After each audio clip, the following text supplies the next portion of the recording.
네, 안녕하십니까. 오토다이의 오종훈입니다. 강원도 인제입니다. 기아 타스만 타러 나왔는데요. 기아 자동차가 만들어낸 픽업, 과연 어떤 모습일지 오늘 만나보도록 하겠습니다. 프레임온 바디 방식으로 제작이 됐죠. 모노코크 바디가 아닙니다. 그러니까 기아의 모하비가 프레임 방식이었는데요. 이제 타스만이 또 새로 개발한 프레임 방식의 프레임온 바디 방식으로 만들었죠. 파워트레인은 2.5 터보 가솔린 엔진에 8단 자동 변속기를 적용을 했네요. 최고 출력이 281마력, 최대 토크 43.0kgm의 힘을 냅니다.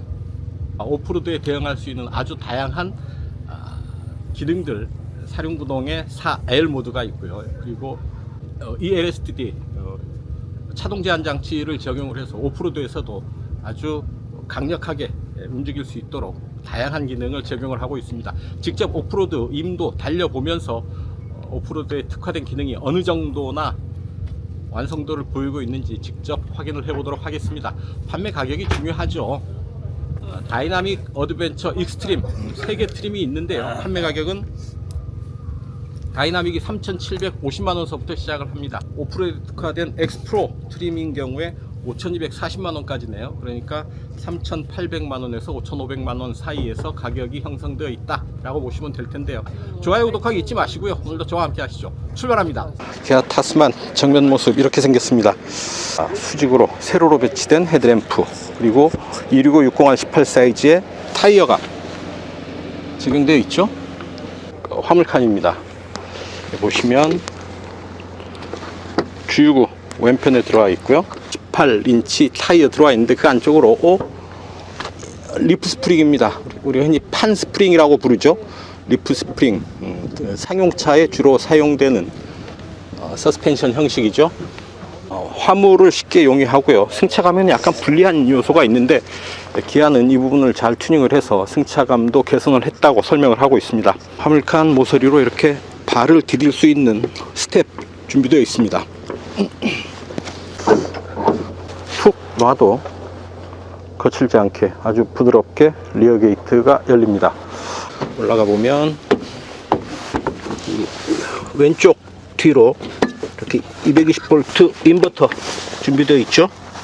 200W 용량이어서 그렇게 아주 고용량의 전기장치보다는 아웃도어 야외에서 간단히 사용할 수 있는 전기는 이용할 수 있지 않을까 싶습니다. 레일이 준비되어 있고요.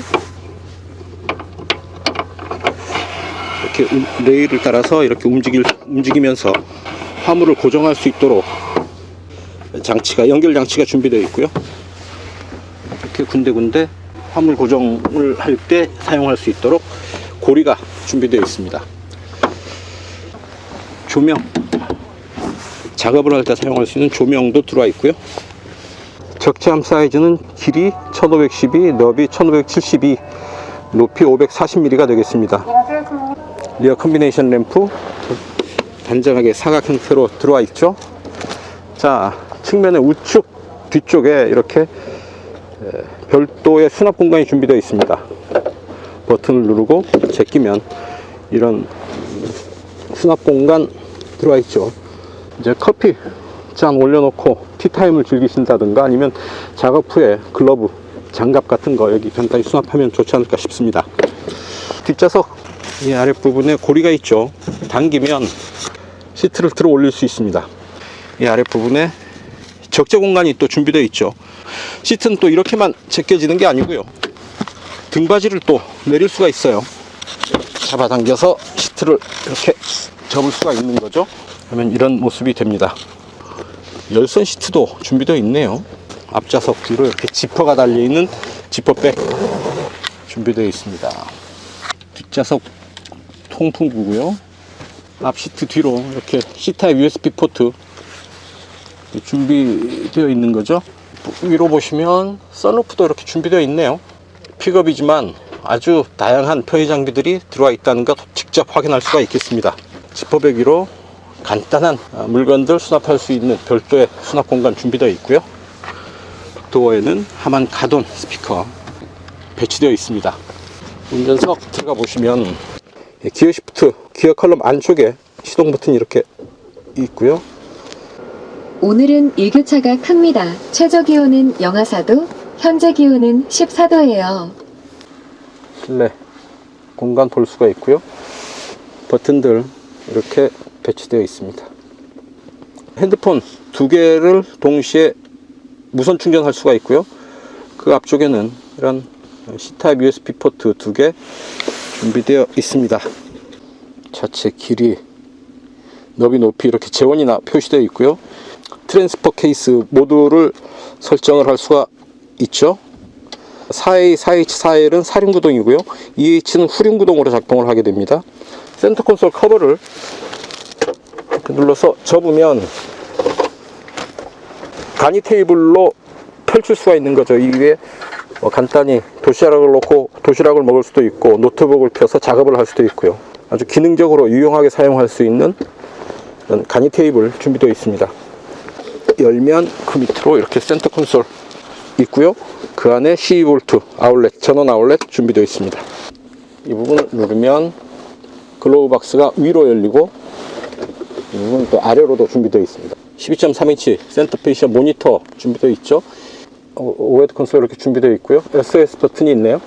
이렇게 썬루프 준비되어 있습니다. 자, 임도 먼저 가겠습니다. 하나, 둘, 셋, 3.3회전 정도 하네요. 이제 보통 락투락이 3회전 넘어가는 차들이 많지는 않죠. 이제 오프로드 주행을 할 때 좀 여유 있는 주행을 위해서 3회전이 넘어가는 경우가 간혹 있습니다. 이 차가 그렇습니다. 사륜을 4A에 넣고 갑니다. 4A는 사륜 오토 모드죠. 이제 노면의 충격이 조금씩 전달되기 시작합니다. 아무래도 도로 상태가 썩 좋은 곳은 아니다 보니까 자잘한 노면 충격이 지속적으로 전달이 되네요. 자, 사륜 로 정지 후에 기어를 중립으로 갑니다. 그리고 버튼을 통해서 4H, 4L로 내려가면 이제 4L 모드가 되는 거죠. 그러면 ESC 차체 자세 제어 기능이 제한되죠. 터레인을 머드로 가고요. 머드 구간에서는 약간의 타이어 슬립을 허용을 하죠. 그래서 구동력을 확보하면서 이제 움직이는 거고요. 꾸준하게 밀고 나가는 그런 느낌입니다. 이 정도쯤이야 하고 올라가네요. 보닛 아래 앞바퀴가 닿는 부분의 도로 상태를 이렇게 카메라 화면을 통해서 볼 수가 있습니다. 만약에 장애물이 있다 그러면 장애물을 피해서 갈 건지 밟고 갈 건지 우회할 건지를 판단을 할 수가 있는 거죠. 사실 오프로드 들어설 때는 상당히 안전에 유의해야 되고요. 단독 운행보다는 적어도 두세 대 그룹 지어서 움직이는 게 안전합니다. 중간에 차가 빠지거나 움직이지 못할 상황이 될 때 서로 도움을 주고받을 수 있어야 되니까 말이죠. 뒷좌석입니다. 픽업 뒷좌석, 차에서 제일 열악한 좌석이라고 볼 수 있는데요. 일단 공간, 조수석에 탑승하고 승객이 앉고도 무릎 앞으로 주먹 하나 반 정도 여유가 남아있죠. 머리 위로 아주 공간 넉넉하고요. 슬라이딩이 가능합니다. 이렇게 앞으로 이렇게 제일 앞으로 당겨도 무릎 앞 공간 약간의 여유 남아있고요. 제일 뒤로 밀면 이 정도 되네요. 원버튼으로 차창은 완전히 수납이 됩니다. 완전 수납이 되고 3단계로 조절할 수 있는 열선 시트 있어서 한겨울에도 따뜻하게 이동할 수 있지 않을까 싶습니다. 선루프는 1열 위로만 있고 2열 지붕은 지붕으로 마감되어 있습니다. 손잡이 안쪽에 룸램프, 센터 터널 아주 손가락 한 마디, 2마디 정도 높이로 센터 터널이 있어서 센터 터널은 크게 신경 쓰지 않아도 되겠습니다. 네, 뒷좌석에 앉아서 이동 중인데요. 편안합니다. 빨래판 길, 규칙적인 패턴이 계속 반복되는 길 지나고 있습니다. 타이어의 흔들림 느껴지고요. 하지만 그 흔들림이 시트를 통해서 몸까지 완전히 전해지지는 않는다. 어느 정도 덜어내고 전달이 되는 그런 느낌입니다. 편안하다는 것 어디까지 픽업 기준으로 그렇다라는 얘기고요. 픽업을 타면서 아주 최고 수준의 승차감, 최고 수준의 편안함, 과역이죠. 거기까지는 기대 안 하는 게 좋겠습니다. 그냥 노멀한 SUV 정도의 수준이다 라고 생각하시는 게 좋겠어요. 뭐 온로드 뒷좌석에서의 느낌 괜찮다, 픽업이면 이 정도 훌륭하다 싶습니다. 잠시 후 오프로드 코스 주행을 시작할 예정입니다. 오프로드 코스 주행을 위해서 지금부터 트랜스퍼 케이스를 로우 레인지 4L로 변경하도록 하겠습니다. 기어를 중립으로 바꾸신 다음 트랜스퍼 케이스 버튼을 통해서 기어 변경 부탁드리겠습니다. 센터 디스플레이 홈 모양 버튼 누르시면 우측에 오프로드라고 쓰여져 있는 아이콘이 나타나게 됩니다. 버튼을 누르시면 바로 오프로드 페이지가 나타나게 되고요. 오프로드 페이지를 우측으로 슬라이드 해보시면 저희 그라운드 뷰 모니터도 함께 활성화되게 됩니다. 또한 컵홀더 우측 하단엔 엑스트랙 버튼이 위치하고 있고, 컵홀더 좌측 하단에는 락이라고 쓰여져 있는 디퍼런셜 락 버튼도 위치하고 있습니다. 범피 코스 먼저 들어갑니다. 트랜스퍼 케이스 4L 그리고 디퍼런셜 락 걸어 놓고요. 앞에서 유도하는 대로 넘어갑니다. 이제 대각선 자, 타이어가 앞뒤 대각선 방향으로만 걸려서 이제 허공에 타이어가 뜨는 거죠. 타이어가 뜨게 됐을 때 구동력이 제대로 전달이 되지 않거든요. 그럴 때 디퍼런셜 락을 걸어 놓으면 한쪽 바퀴가 좌우 바퀴의 회전 차이가 없이 직결됩니다. 그러니까 어느 한쪽 바퀴가 구동력을 확보하고 있으면 차가 움직일 수가 있게 되는 거죠.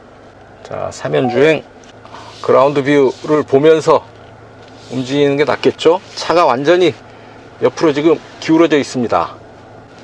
여기 26도까지 기운 것을 볼 수가 있는데요. 엑스트랙 기능은 저속 크루즈 기능이라고 이해하시는 게 좋겠습니다. 아주 낮은 속도로 차가 알아서 움직이는 거고요. 운전자는 그냥 스티어링 휠만 집중해서 조작하면 되겠습니다.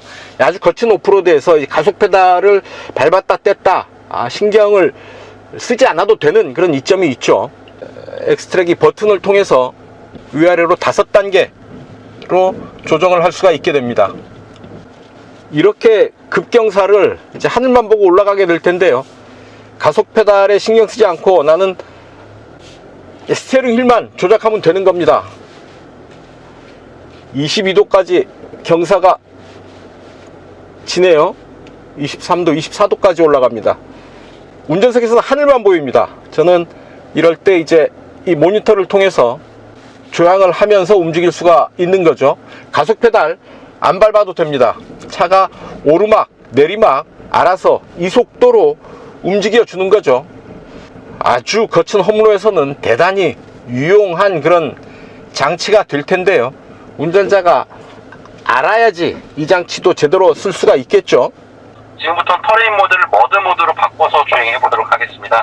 현재 첫 번째 워터 크러싱 구간은 수심이 350에서 500mm로 약간 낮은 수심을 설계되어 있습니다. 자, 이런 물길을 건널 때는 중간에 속도 변화 없이 일정한 속도로 꾸준하게 밀고 가는 게 중요합니다. 패들 시프트나 변속기 조작을 통해서 변속하는 것은 비추 권하지 않습니다. 그냥 꾸준한 속도로 밀고 가는 게 중요하다는 얘기죠. 사실은 이거 이제 오프로드 코스 이제 험하게 만들었지만 또 차들이 지나가는데 큰 지장이 없게 노면 작업도 되어 있고요. 바닥 작업도 되어 있는 곳이어서 큰 지장 없이 지나갈 수 있지만 실제 자연 환경에서 만나게 되는 개울, 강 이런 데서는 강바닥이 어떻게 되어 있는지 모르는 상태에서 건너는 경우가 대부분이죠. 바닥에 깊이 패인 곳도 있을 수 있고 바위가 있을 수도 있고요. 물살이 센 곳도 있을 수 있고 그래서 상당히 조심해서 지나가야 되고 가능하다면 미리 강바닥 노면 상황이 어떤지 체크한 뒤에 건너면 좀 더 낫겠죠. 자, 락 모드로 가니까 일단 고정이죠. 락 모드에서는 아주 끈끈한 그런 구동력을 보여줍니다. 한치 밀림 없이. 아주 속도는 낮지만 아주 강력한 구동력으로 노면을 밀고 가는 그런 느낌 전달됩니다. 지금부터는 다시 한번 도강을 하도록 하겠습니다. 버스 끝부분에는 수심이 700에서 800mm로 상당히 깊게 설계되어 있습니다. 오, 물길이 제법 깊은데요. 역시 큰 문제 없이 잘 통과하고 있습니다. 머드, 진흙탕, 야, 이런 길 진짜 쭉 가다가 중간에 한번 미끄덩 해야 될 텐데, 어우, 잘 움직이네요. 구동계통도 훌륭하지만 이 타이어도 상당히 훌륭합니다. 이 미끄러운 진흙길에서도 그립을 잃지 않고 한 번에 그 험로를 탈출하네요. 자, 이렇게 오프로드 주행 마쳤습니다. 야, 역시 오프로드에 특화된 픽업이다 라는 것 인정하겠습니다. 이 정도 기능이면 한국에서 일반인들이 접근 가능한 오프로드 중에서는 못 갈 길은 없겠다 싶습니다. 잘 만든 픽업입니다. 박수! 기아 타스만 타고 이제 공도 주행 합니다. 자, 첫 느낌 진짜 부드럽습니다. 부드럽고 조용하고 차분하게 움직입니다. 픽업 트럭 맞아? 싶을 정도네요. 사뿐사뿐합니다. 가볍습니다. 하지만 깊게 가속 페달을 밟으면 차체가 탄력을 받기까지 약간의 시차는 존재합니다. 뭐 무게가 있으니까요. 쭉 가속을 하는데 이 가속할 때 약간의 무게감이 전달이 된다는 얘기고요. 그냥 승용형 SUV의 느낌 거의 그대로다 싶은 거죠. 자, 엔진 소리는 큰데 지금 60km 노면 소음이 거의 들어오지가 않아요. 조용해서 오히려 엔진 소리, 다른 소리들이 더 잘 들리지 않나 싶은데,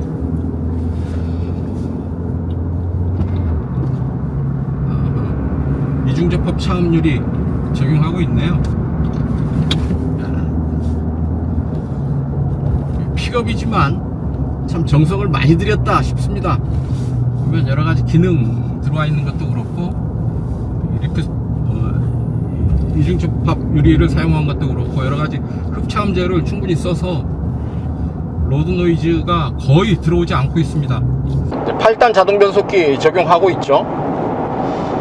시속 100이고요 RPM 약 1500, 8단이고요 7, 6, 5, 4, 3 3단 3300 RPM까지 이어집니다. 좀 효율적인 운전을 하고 싶다 그러면 EH를 선택하는 게 맞겠습니다. 후륜구동 두 바퀴 굴림으로 움직인다 라는 얘기고요. 후륜구동 하게 되면 아무래도 네 바퀴 굴림에 대한 부담은 덜어지니까 연비는 조금 더 좋게 나올 수가 있을 테고요. 사륜구동 하게 되면 주행 안정감이 높아지는 대신에 네 바퀴에 모두 구동력을 전달해야 되는 만큼 연비는 약간의 손해를 각오해야 된다 라는 말씀 드립니다. 자, 아주 많은 기능들이 들어와 있는데 헤드업 디스플레이는 없네요. 뭐 픽업 트럭에 그것까지야. 워낙에 차체 높이가 있으니까요. 차체 높이에서 오는 어느 정도의 불안감 완전히 속이지는 못하고요. 노면에 충격을 받는다거나 어떤 노면 단차를 넘어갈 때 살짝 흔들리는 느낌 어느 정도는 느끼게 됩니다. 하지만 픽업 트럭을 기준으로 본다면 상당히 기대 이상의 승차감, 실내 정숙성 확보했다 싶습니다. 뭐 승용형 SUV와 크게 다르지 않다. 하지만 이 차 기본적으로는 픽업 트럭입니다. 사람을 태우고 또 뒤에 짐도 화물도 싣게 되죠. 이 차 최대 적재 중량이 600kg인데요.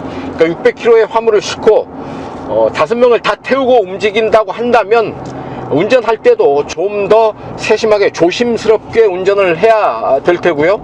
특히나 짐을 싣고 움직이면 무게가 그만큼 늘어나죠. 차에 가해지는 부담이 더 커지게 됩니다. 그렇게 되면 제동거리가 일단 길어집니다. 브레이크, 제동 할 때 충분히 신경을 써야 되고 안전거리 충분히 확보해야 되고요. 또한 무거운 짐을 실을 때 짐을 고정해야 되는 것 잊으시면 안 됩니다. 짐을 고정해야 이런 코너나 돌발 상황이 생길 때 차체의 중심을 딱 잡고 움직일 수가 있게 되는데, 짐을 그냥 대충 실어놓고 움직인다, 이런 코너를 돈다거나 제동을 강하게 한다거나 할 때 차의 무게중심이 흐트러지면서 위험한 상황을 만나게 될 수가 있는 거죠. 그래서 이 픽업 트럭을 운전할 때는 승용차를 운전할 때보다 좀 더 조심해서 신경을 써서 운전을 해야 된다라는 점 말씀을 드립니다. 주행보조 시스템 잠깐 세팅을 해볼까요? 80km 제한속도에 맞추고요. 스티어링 휠에서 잠깐 손을 놓아봅니다. 왼쪽으로 이렇게 돌아 나가는 길인데요. 차로의 중앙 잘 유지하면서 속도도 유지하고요. 주행보조 시스템 완성도가 제법 높다 싶고요. 차선 변경 보조는 하지 않네요. 뭐 픽업 트럭에 그것까지, 참, 차 픽업 트럭이니까 또 고속도로에서 1차선 주행, 자동차 전용 도로에서 1차선 주행은 위법입니다. 기본적으로 화물차로 분류되니까 그렇죠. 부가세를 환급받을 수 있죠. 사업자인 경우에는 부가세를 환급받을 수가 있습니다. 뭐 얻는 게 있고 좀 손해보는 게 있다, 부담되는 게 있다 는 정도로 이해를 하시면 어떨까 싶습니다. 자, 주행 모드, 스티어링 휠 아래 보면 드라이브 모드와 터레인 모드가 있습니다. 드라이브 모드는 온로드에서의 주행 모드, 터레인 모드는 오프로드에서의 주행 모드, 이렇게 이해하시면 되겠고요. 드라이브 모드는 에코, 노멀, 스포츠, 마이 드라이브 이렇게 준비되어 있습니다. 스포츠 모드로 가봅니다. 자, 원통리 인제 가면 언제 오나, 원통에서 못 살겠네. 원통리를 지나고 있습니다. 쭉 속도를 좀 높여보는데요. 가속할 때 엔진음은 조금 거친 듯 하네요. 중저속 구간에서의 잔잔한 숨소리를 듣다가 가속할 때 이 엔진 소리를 듣게 되면 좀 거칠다 싶은 생각이 드는데, 픽업이니까요 충분히 이해할 수 있는 그런 수준이 아닌가 싶습니다. 그래서 참 좋은 게, 어지간한 단점들은 픽업이니까 이해할 수 있는 그런 수준이 되는 거고요. 조금이라도 좋은 게 있으면 픽업인데 이 정도야? 하는 칭찬을 듣게 되는 거죠. 자, 주행 감각이 상당히 안정된 게 놀라운 게, 이 차 픽업 트럭인 만큼 뒷부분에 리프 스프링, 판 스프링을 적용을 하고 있습니다. 판 스프링이라는 것 잘 아시겠지만 상용차 트럭에 주로 사용되는 그런 서스펜션 스프링이거든요. 화물이 적당히 실려 있을 때 서스펜션의 반응이 좋고요. 특히나 운전자 혼자만 타고 움직일 때는 이 승차감이 통통 튀게 마련입니다. 판 스프링이 좀 거칠게 반응해서 그런데, 타스만 같은 경우는 그 부분을 잘 조율을 했네요. 리프 스프링 적용하고 있지만 그렇게 거친 느낌이 없습니다. 아주 사뿐사뿐 새색시처럼 움직입니다. 근데 이 차 밖에서 보니까 좀 충격받고 이럴 때 좀 출렁출렁거리는 움직임이 있더라고요. 좀 브레이크를 강하게 밟거나 노면 충격을 받을 때 차체가 좀 출렁이는 게 실내에서보다 밖에서 보면 그 움직임이 좀 더 크게 보입니다. 주차 동작 감지 모드를 포함하는 빌트인 캠 2, 기아 카페이, 그리고 무선 소프트웨어 업데이트 기능 등 승용형 SUV 못지않은 이런 인포테인먼트 시스템까지 갖추고 있어서 픽업의 수준을 한 단계 더 끌어올린 그런 차가 아닌가 싶습니다. 자, 그래서 이 차 판매 가격 얼마냐? 가장 기본 모델 다이나믹 트림이 3,750만원에서부터 시작합니다. 어드벤처 4,110만원이고요 익스트림은 4,490만원, 엑스프로 트림은 5,240만원 서부터 시작합니다.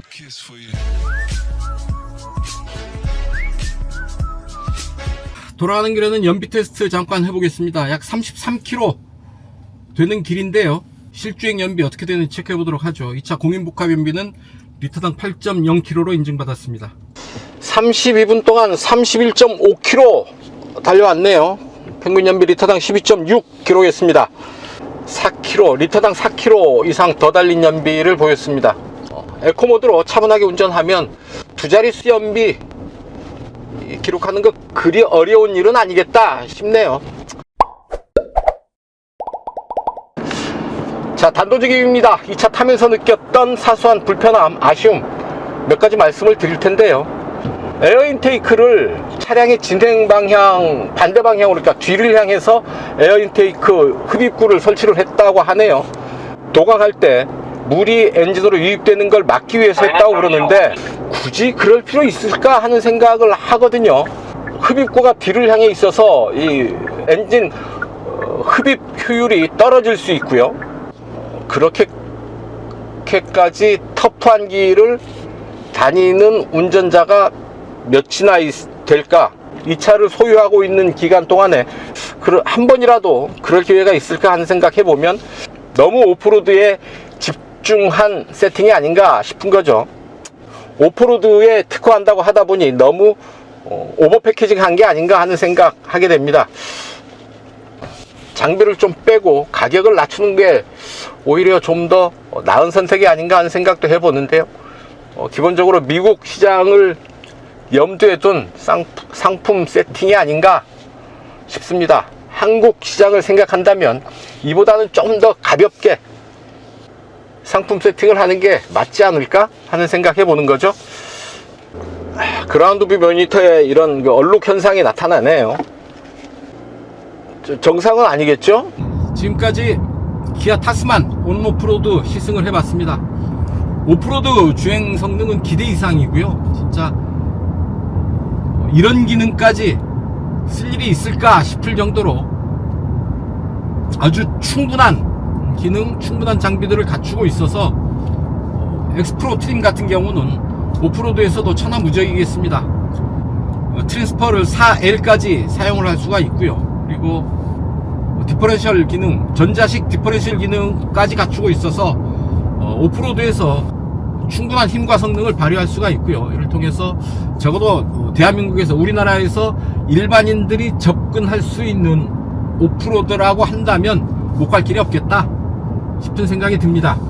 온로드에서는 아주 차분하게 움직이면 사뿐사뿐 새색시 같은 그런 가벼운 느낌, 부드러운 느낌을 보여주고, 또 강하게 힘을 쓰게 되면 엔진 사운드는 좀 거친 느낌이 들지만 2.5 가솔린 터보 GDI 엔진의 충분한 힘 이용할 수가 있지 않을까 싶습니다.